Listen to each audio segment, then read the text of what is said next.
فارقت الديار حس قلبي بانهيار، سلت دموع مقلتي واحترق القلب وصار. السنة ماضية، السنة ماضية، أناس تحيا وأناس تموت، وأكثر الناس عن الموت غافلون. من أجل هذا جعلت الحديث عن الموت وعظاته، جعلت الحديث عن الخطب الأفظع والأمر الأشنع، إنه هادم اللذات وقاطع الراحات وجالب الكريهات، إنه فراق الأحباب وانقطاع الأسباب ومواجهة الحساب. نصحنا نبينا ووعظنا وأبلغ فقال: أكثروا من ذكر هادم اللذات. ذكر الموت حياة ونسيانه غفلة، ومن استحى من الله حق الحياء لم يغفل عن الموت ولا عن الاستعداد للموت. قال صلى الله عليه وسلم: من استحيا من الله حق الحياء فليحفظ الرأس وما وعى، وليحفظ البطن وما حوى، وليذكر الموت والبلى، ومن أراد الآخرة ترك زينة الحياة الدنيا. بلل أعيني والقلب أحرقته نار. وما ترك النبي صلى الله عليه وسلم فرصة إلا ذكر أصحابه بالموت وما بعده. يقول البراء بن عازب رضي الله عنه: بينما نحن مع النبي صلى الله عليه وسلم إذ أبصر جماعة فقال: على ما اجتمع هؤلاء؟ قيل: على قبر يحفرونه. قال: ففزع صلى الله عليه وسلم وقام من بين يدي أصحابه مسرعا حتى انتهى إلى القبر فجثى عليه.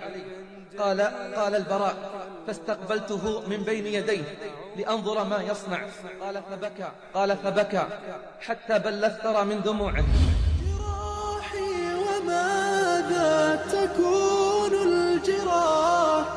ثم أقبل علينا فقال: أي إخواني، لمثل هذا اليوم فأعدوا، لمثل هذا اليوم فأعدوا.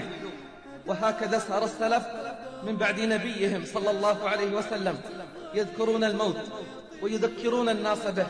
فهذا أويس رحمه الله يخاطب أهل الكوفة قائلا: يا أهل الكوفة توسدوا الموت إذا نمتم واجعلوه نصب أعينكم إذا قمتم. توسدوا الموت إذا نمتم واجعلوه نصب أعينكم إذا قمتم. قيل لبعض الزهاد: ما أبلغ العظات؟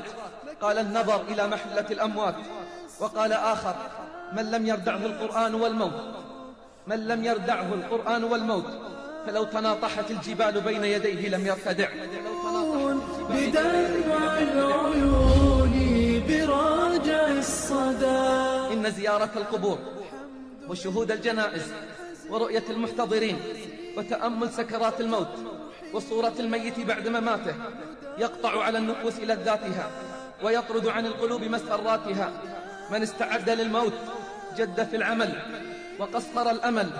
يقول اللبيدي: رأيت أبا إسحاق في حياته يخرج ورقة يقرأها دائما، فلما مات نظرت في الورقة فإذا مكتوب فيها: أحسن عملك فقد دنا أجلك، أحسن عملك فقد دنا أجلك، أحسن عملك فقد دنا أجلك. وجرحي يلون درب المدى، ولولا الهدى ربنا واليقين لضاعت زهور الجراح سدى. استعد إذا جاءك الموت ألا تصيح بأعلى الصوت تطلب الرجعة فلا يستجاب لك.